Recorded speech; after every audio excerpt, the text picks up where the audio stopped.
Hey, what's going on, everyone? This is Mike Colleen at MikeColleen.com.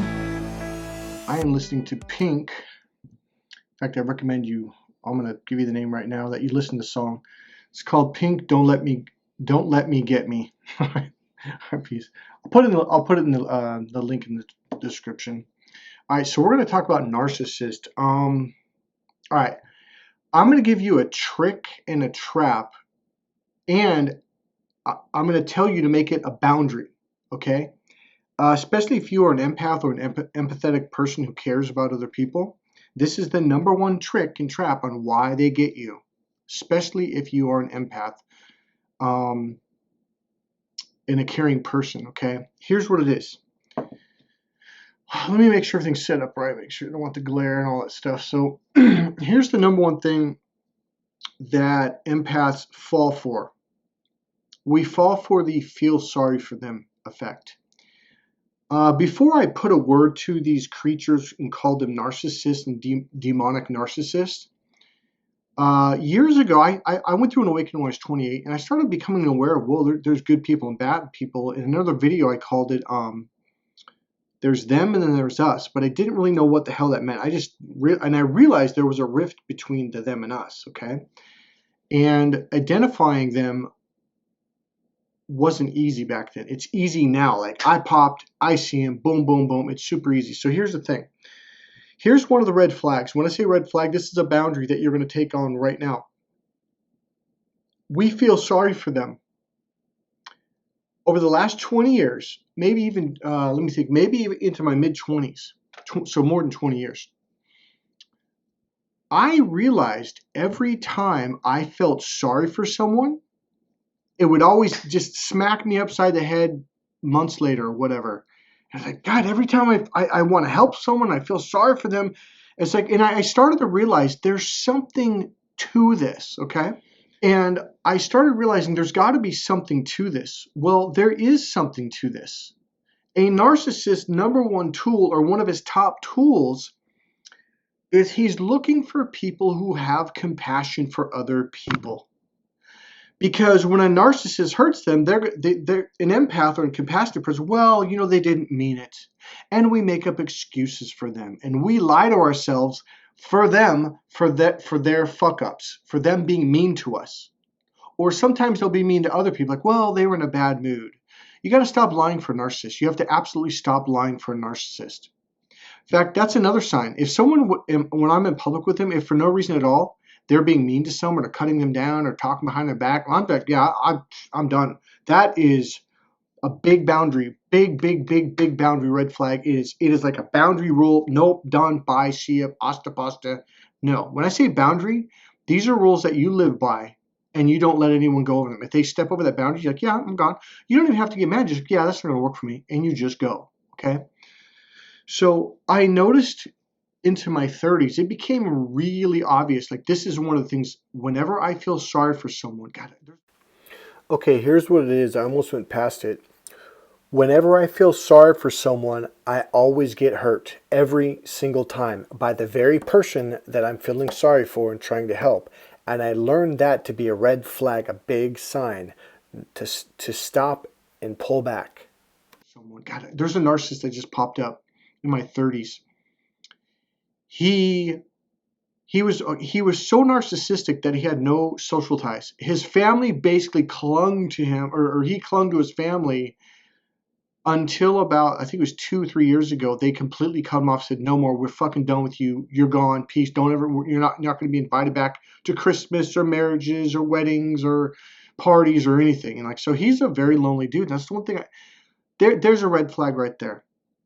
I started noticing some people didn't have any friends. And him and another person I'm thinking of that lived or used to live here, where I live now, is after about knowing them for like, I think it was 6 months or a year, I felt like, you know, how come you don't have any friends? Like, aren't you from here? And the one guy's like, yeah, I was born and raised here in this city. It's like, oh, like, that doesn't make any sense. He has no friends anywhere. He had work and business associates who didn't hang out with him. But other than that, he didn't have any friends. And the other one was the same way, which didn't make any sense to me. And I wish I knew this now.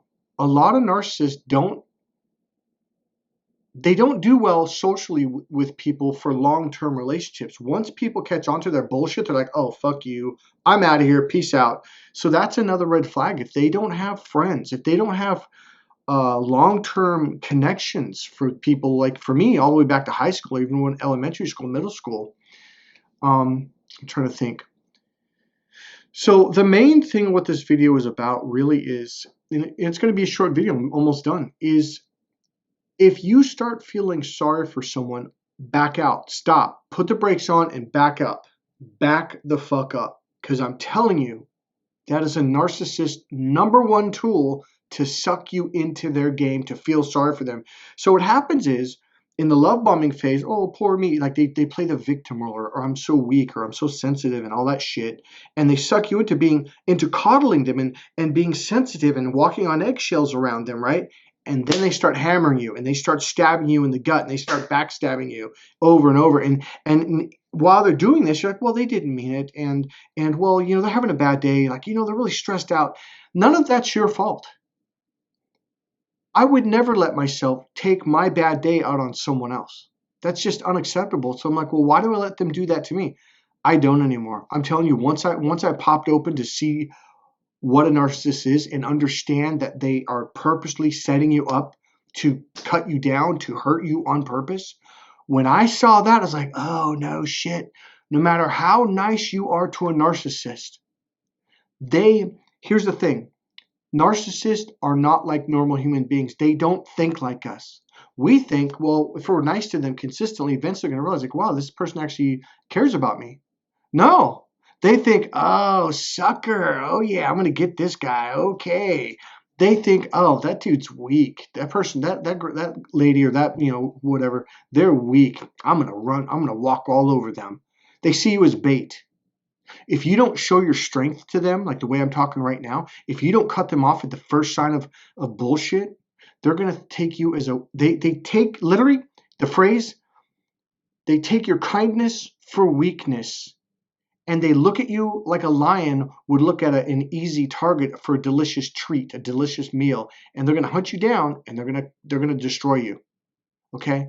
Don't think that you're being kind, compassionate, and feeling sorry for them is going to make them appreciate you. It is the opposite. They're going to see you as weak, and they look down on weak people. They don't respect weak people. Now, I know you've heard that before. They don't respect you, but you don't understand what that really means.